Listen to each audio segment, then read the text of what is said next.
Hello everyone, मेरा नाम है उत्कर्ष मिश्रा और आज हम लोग पढ़ने वाले हैं निर्धनता का अनुमान।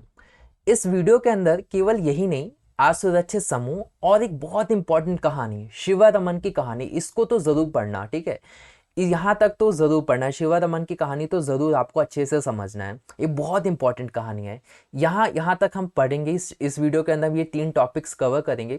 साथ ही साथ आप लोग इस चैप्टर की पुरानी वीडियोस को भी ज़रूर देखें, ताकि इससे ये होगा कि जो अंडरस्टैंडिंग है ना, वो काफ़ी ज़्यादा आप लोगों की अच्छी हो जाएगी इस चैप्टर से रिलेटेड। सिंपल है, ज़्यादा कुछ नहीं करना, आपको प्लेलिस्ट ढूंढना है, ठीक है। प्लेलिस्ट भी बहुत ऊपर मिल जाएगी आप लोगों को। फटाफट आपको पूरा चैप्टर जो है वो कवर कर लेना है। तो आज हम निर्धनता के अनुमान में जो टॉपिक है, इसके अंदर केवल ना डेटा के माध्यम से हम समझेंगे कि आखिरकार ये बता क्या रहा है। बेसिकली इतना हमें समझाएगा कि ओवर द ईयर्स देश के अंदर गरीबी कम हुई है। इस डेटा से हमें केवल इतना ही कंक्लूजन आएगा समझ में। इस टॉपिक से भी हमें केवल इतना ही समझ में आएगा कि ओवर द ईयर्स देश के अंदर गरीबी कम हुई है। बस इतना ही आपको समझना है, ठीक है। तो देखो क्या बताते हैं कि निर्धनता अनुपात दिया गया है, यहाँ पे प्रतिशत में दिया गया है और यहाँ पे वो निर्धनों की संख्या जो दी गई है वो करोड़ों में दी गई है। अगर हम बात करें वर्ष 93 और 94 में, तो इस वक्त गांव के अंदर 50% की तक की निर्धनता थी और शहरों के अंदर 32%। अब एक चीज देखिए कि जो नंबर है ओवर द ईयर्स कम होते जा रहे हैं। देखो, चाहे वो गांव हो या फिर शहर हो, हर जगह हमें नंबर कम देखने को मिल रहा है। जहां अगर हम 93-94 मिले तो गांव के अंदर 50% था, और 11 और 12 में कितना हो गया, 26% हो गया, ठीक है। तो कम हुआ। अगर यही चीज शहरों में देखें तो 32 थी पहले, और अब जाके कितना हो चुका है, 14 हो चुका है। इसमें भी बहुत कम देखने को मिलता है। अगर गांव और शहर को जोड़ दें हम, तो भी हमें कितना देखने को मिलेगा, 45%। इतना पहले था और फिर बाद में जाते जाते कितना हो गया, 22% हो गया। क्लियर। तो ये भी बहुत ही ज्यादा कम है। हम ये नहीं कह सकते कि बहुत ही ज्यादा अच्छा हुआ है, पर हाँ इतना कह सकते हैं कि हमने काफी कुछ इसमें निर्धनता कम करने में बढ़त हासिल की है।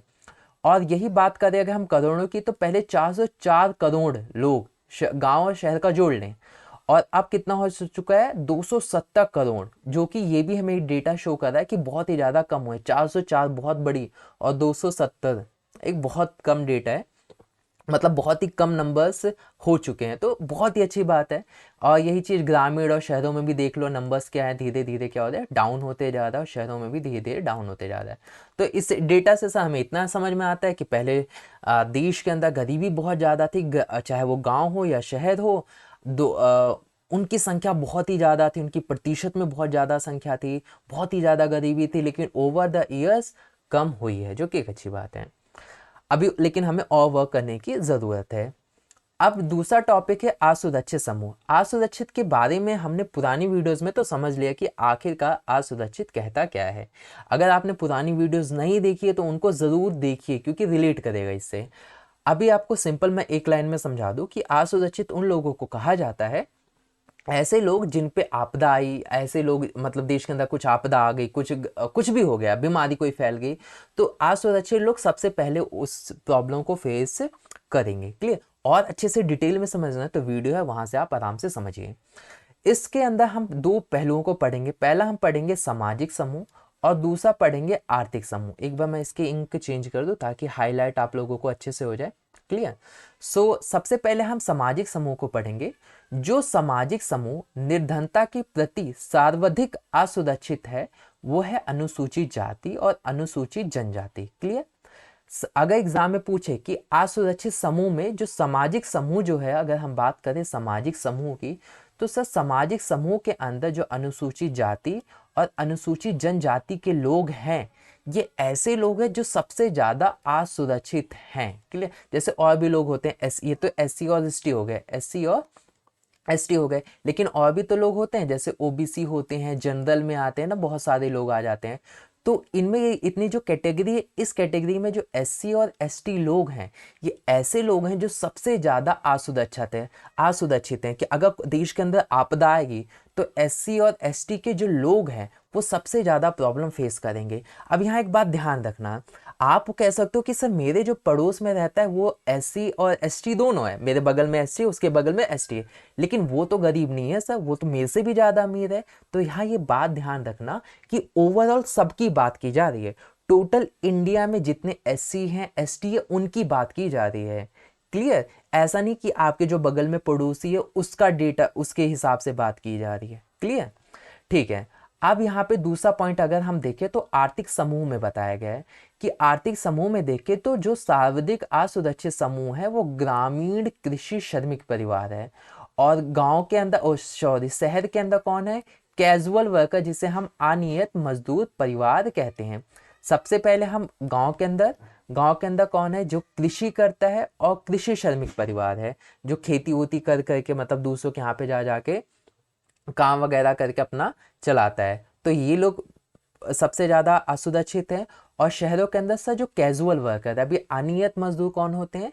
ऐसे लोग जैसे जो आप लोगों को दिख सकते हैं कंस्ट्रक्शन में जो काम करते हैं ना, सामान वामान ढोने का, यही लोग जो होते हैं, इनका जो परिवार है ये सबसे ज़्यादा असुरक्षित रहता है। कोई भी आपदा होगी, कुछ भी होगी, तो अगर ये लोग उस जगह पर हैं, उस इलाके में है, तो ये लोग सबसे पहले इम्पैक्ट पड़ेगा इन लोगों का। क्लियर? इतना सामाजिक समूह में SC और ST, अनुसूचित जाति और अनुसूचित जनजाति, और आर्थिक के हिसाब से देखें तो ग्रामीण कृषि श्रमिक परिवार, और दूसरा नगरीय अनियत मजदूर, जिसे हम कैजुअल वर्कर भी कहते हैं। ठीक है, इतना उम्मीद करता हूं आप लोगों को अच्छे से समझ में आया होगा। अब हम एक डेटा को देखते हैं, डेटा से हम समझते हैं। क्लियर? यहाँ पे जो डेटा दिया गया वो दिया आप यहाँ से पढ़ सकते हो। देखो इसमें क्या लिखा है, एक बार इंक अगेन चेंज कर लेता हूँ, लाइट इंक है, डार्क कर लेता हूँ थोड़ी सी। रेडी? ठीक है। इस वर्ग में प्रति 100 पुरुष कितना, अगेन ध्यान रखना, कितना? 100 पुरुष में निर्धनता की संख्या है। यानी अगर अनुसूचित जाति के 100 लोग, और अनुसूचित ये जनजाति, अनुसूचित जाति, और ये टोटल है, और ये गांव में और ये शहर में, अगर 100 लोगों को ले तो कौन लोग कितने गरीब होंगे? क्लियर? तो हम ये पाएंगे कि जो सबसे पहले अनुसूचित जाति में अगर 100 लोग लिए हम, तो उसमें से 43 लोग ऐसे हैं जो गरीब होंगे। सोच लो, 100 लोगों में से अगर हमने 100 लोग चुन लिए, टोटल देश के अंदर मान लेते हैं 100 ही लोग हैं अनुसूचित जनजाति के, तो उसमें 43 लोग होंगे वो गरीब होंगे। बहुत बड़ा बड़ा डेटा है ये, बहुत खतरनाक, शॉकिंग सा। अगर अनुसूचित जाति में कितने, अगर टोटल देश के अंदर अनुसूचित जाति के 100 लोग हैं तो कितने आ गए? 29। और अगर पूरे मतलब पूरा Hindu SC ST OBC general वगैरह सब जोड़ जाड़ के देखा जाए तो कितने लोग पाएंगे हम? 22 लोग पाएंगे जो देश के अंदर क्या है? निर्धन है। क्लियर? और यहाँ पे जो अनियत कृषि श्रमिक, अनियत का मतलब कोई फिक्स काम नहीं है, अनियत का मतलब ये होता है कि आज जॉब है कल जॉब नहीं है, दिहाड़ी मजदूरी जिसे भी हम कहते हैं। क्लियर? कोई फिक्स काम नहीं है, आज जॉब है कल जॉब नहीं है, कल मालिक ने बोल दिया मत आना, 4 दिन तक काम करवाया, फिर 5वें दिन 4 दिन का पैसा देके बोला कि भाई अब मत आना। तो इनका कोई काम फिक्स नहीं है, आज है कल नहीं है। तो अगर ऐसे लोगों की बात करें गांव में तो 34, और शहरों में ऐसे लोगों की बात करें तो 34। यहाँ पे 100 में से 34, 34। तो यहाँ पे तो सेम सेम है, लेकिन सबसे ज्यादा हमें देखने को मिलता है अनुसूचित जनजाति। अब ये जो अगला पॉइंट है ना, इसे बहुत ध्यान से समझना। इतना तो इससे सिंपल था, इसमें तो ज्यादा कुछ था नहीं। ये समझना, अनुसूचित जाति या अनुसूचित जनजाति के सामाजिक रूप से सुविधा वंचित सामाजिक समूह का भूमिहीन अनियत दिहाड़ी श्रमिक होना उसकी दोहरी असुविधा समस्या की गंभीरता को दिखाता है। अब ये चीज बहुत ध्यान से समझना। देखो, अगर आप अनुसूचित जाति से हो, कोई बंदा अगर ये अनुसूचित जाति जनजाति से हो, या फिर ये बंदा किससे हो, या तो इस कम्युनिटी से बिलोंग करता हो, और प्लस में अगर ये कैसा अनियत दिहाड़ी श्रमिक हो गया, कैसा हो गया? अनियत दिहाड़ी श्रमिक हो गया। एक मिनट, इसे अब अच्छे से आ जाएगा। ठीक है, अगेन मैं आप लोगों को दोबारा लिख के बता देता हूँ। जैसे बंदा है, ठीक है, ये अगर अनुसूचित जाति का हुआ या फिर अनुसूचित जनजाति या जाति का हुआ, ये हुआ, प्लस अगर ये बंदा कैसा हो? अनियत दिहाड़ी श्रमिक हो। अनियत दिहाड़ी श्रमिक अभी मैंने बताया आज जॉब है कल नहीं है, प्लस ये हो ये बंदा, प्लस ये हो बंदा, तो इसके ऊपर डबल प्रॉब्लम आ गया। पहली चीज, अनुसूचित जाति अनुसूचित जनजातियों को उतनी ज्यादा फैसिलिटीज नहीं मिल पाती, एक प्रॉब्लम तो है ही। ऊपर से प्रॉब्लम ये आ गई कि ये दिहाड़ी मजदूर है, दिहाड़ी श्रमिक है। आज जितना दिन काम कर रहा है उसको उतने दिन के पैसे मिल रहे हैं, क्लियर। और इसमें कोई भी जॉब फिक्स नहीं होती, 4 दिन काम किया, 4 दिन, अब आगे के 6 महीने हो सकता है खाली भी बैठा रहना पड़ जाए इसे, 3 महीने, पूरे 1 महीने तक काम की तलाश में उसे खाली ही बैठा रहना पड़ जाए। तो ऐसे लोग और ज्यादा देश के अंदर प्रॉब्लम होते हैं। मतलब वो लोग, उनकी जो फैमिली है, उनका जो परिवार है, वो बहुत ही ज़्यादा प्रॉब्लम फेस करता है देश के अंदर। और ऐसे समय में देश को इन लोगों के लिए ज़्यादा वर्क करना चाहिए कि इनके परिवार इनको ऐसी सुविधाएं मुहैया करवानी चाहिए, इनको बेसिक फैसिलिटीज़ प्रोवाइड करना चाहिए, ताकि ये लोग अपना ग्रो हो सके और इनको प्रॉब्लम ना हो, क्लियर।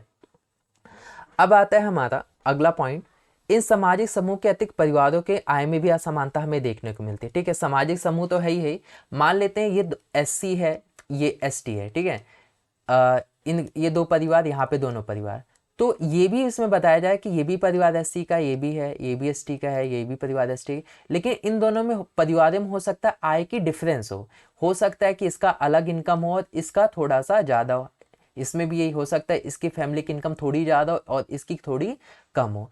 इसी पॉइंट को दूसरा एक पॉइंट एक्सप्लेन करता है, कहता है कि निर्धन परिवारों में सभी लोगों को कठिनाइयों का सामना करना पड़ता है। ऑफ कोर्स कि अगर निर्धन है, दोनों ही परिवार निर्धन है, तो ऐसा तो है नहीं कि दोनों ही बढ़िया है, दोनों ही निर्धन है तो दोनों फैमिलीज को प्रॉब्लम फेस करनी पड़ती है।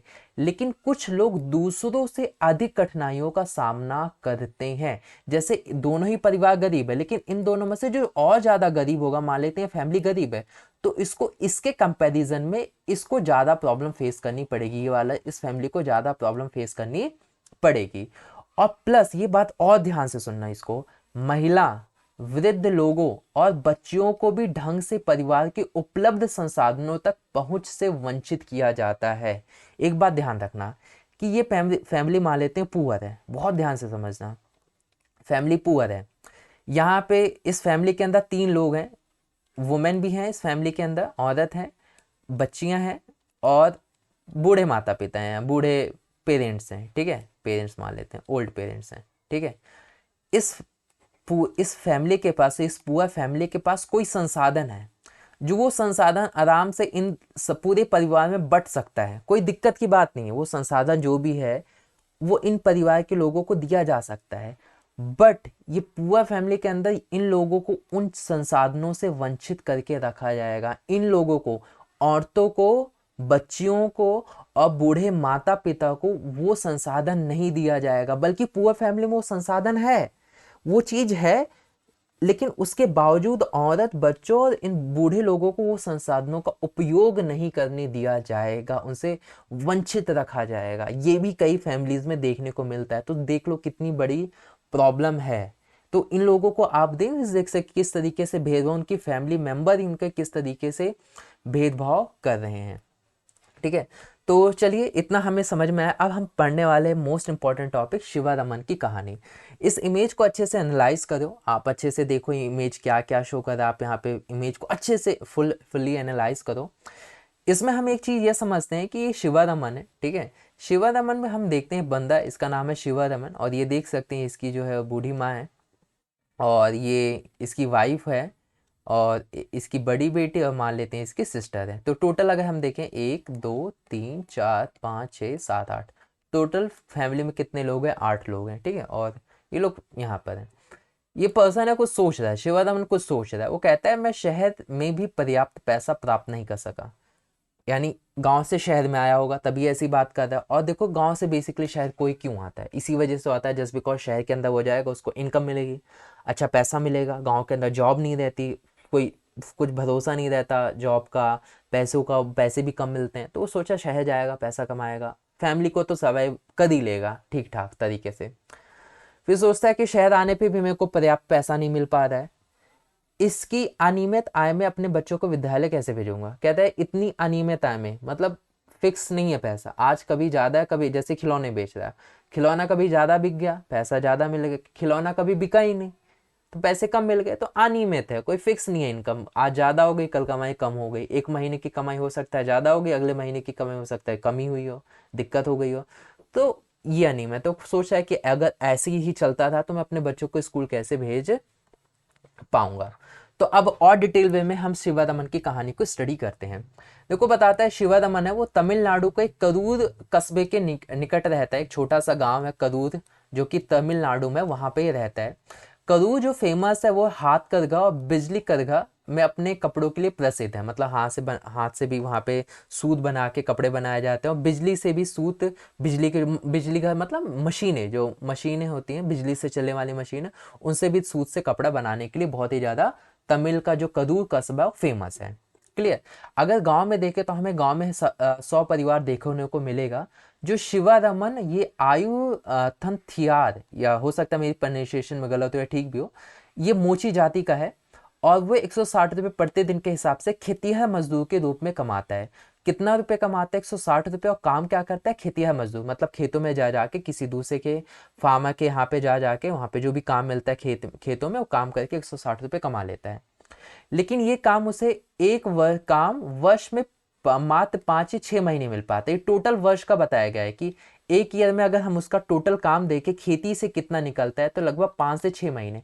ऐसा नहीं है कि 5 से 6 महीने रेगुलर है, जनवरी फरवरी मार्च अप्रैल मई जून, ऐसा नहीं है।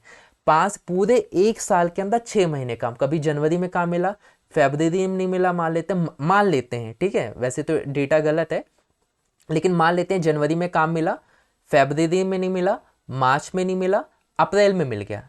इसी तरीके से टोटल जो जाड़ को से 6 महीने का काम मिल जाता है।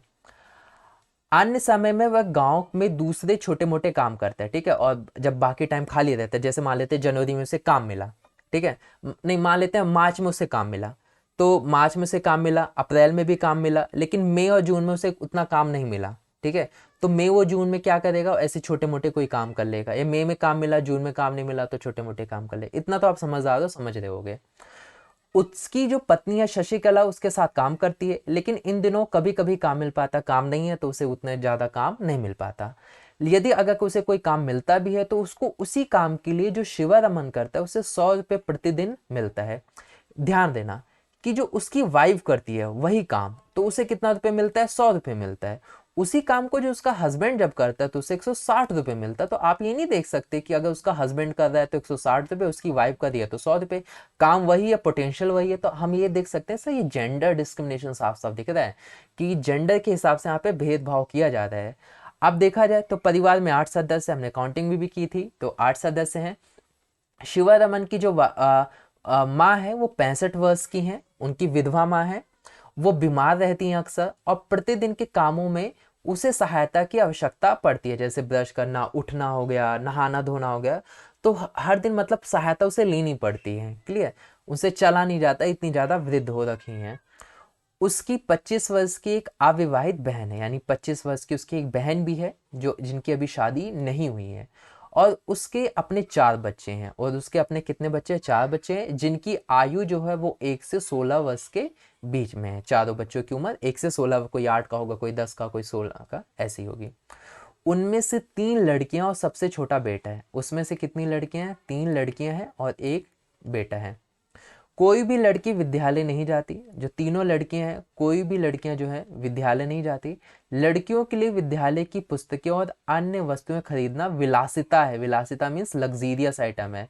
शिवारमन के लिए उनके स्कूल ड्रेस पे पैसा खर्च करना, उनके लिए बुक्स खरीद पाना एक बहुत ही ज़्यादा लग्जरी आइटम है। कहता है कि वो अफोर्ड नहीं कर पाता कि बच्चों की ड्रेस खरीद ले, उनके पेंसिल रबर शार्पनर ये तक अपने बच्चों को प्रोवाइड कर पाए, वो नहीं खरीद पाता। क्योंकि अगर वो खरीदेगा तो घर उसका नहीं चल पाएगा, खाने को दिक्कत हो जाएगी, उसके बस के बाहर है, वही है। फिर एक दिन उनकी शादी भी करने, तो सोचता है उनकी शादी करने, इसलिए वो उनकी शिक्षा पे खर्च नहीं करना चाहता। तो कहता है कि एक दिन उनकी शादी भी करना, तो इसका ये मेंटलिटी है कि वो पैसा जो है उनके अपने बच्चों थोड़ा थोड़ा करके इनकी शादी वगैरह के लिए बचा ले, पढ़ाए ना, ऐसा इसकी सोच है। उसकी माँ की अब जीने की कोई इच्छा नहीं है, इतनी बूढ़ी हो चुकी हैं कि अब उनका भी जीने में कोई इंटरेस्ट नहीं रहा। वो भी चाहती हैं कि जल्दी से जल्द उनकी मृत्यु हो जाए, वो मृत्यु की प्रतीक्षा कर रही हैं। तो आप समझ सकते हो कितनी बुरी सिचुएशन होगी। उसकी बहन और उसकी सबसे बड़ी लड़की घर का काम करती है, यानी उसकी जो बहन है जो 25 साल का, उसकी सबसे बड़ी लड़की 16 साल की, क्योंकि 16 साल की है ना, 1 से 16 साल तक के बीच के उसके बच्चे थे। तो शिवदमन अपने बेटे का बड़ा होने का विद्यालय भेजना चाहता है। शिवदमन चाहता है जब उसका बेटा बड़ा हो, देखो यहाँ पे देखो, बेटियों को तो नहीं भेज रहा लेकिन बेटे को भेज रहा है, विद्यालय भेजना चाहता है। उसकी अविवाहित बहन की उसकी पत्नी के साथ बनती नहीं है, क्लियर, यानी जो उसकी बहन है और उसकी जो पत्नी है, शिवदमन की बहन और शिवदमन की जो पत्नी, उनकी आपस में बिल्कुल नहीं बनती। शशिकला जो कि उसकी पत्नी है उसे एक बोझ समझती है कि ये, मतलब बोझ का मतलब यहाँ पे वो समझती है कि अब इतनी बड़ी हो चुकी है, 25 साल की हो चुकी है, इसकी शादी करना है, तो उसको एक टेंशन की तरह लेती है, इसकी शादी नहीं हुई तो कैसे इसका जीवन चलेगा, इस तरीके की उनकी कुछ सोच रही होगी। लेकिन शिवदमन धन की कमी के कारण उसके लिए कोई अच्छा योग वह नहीं ढूंढ पा रहा है, क्योंकि उसके पास शिवदमन के पैसों की कमी है। पैसों की कमी की वजह से कोई एक अच्छा रिश्ता उसकी बहन के लिए नहीं आ पा रहा है।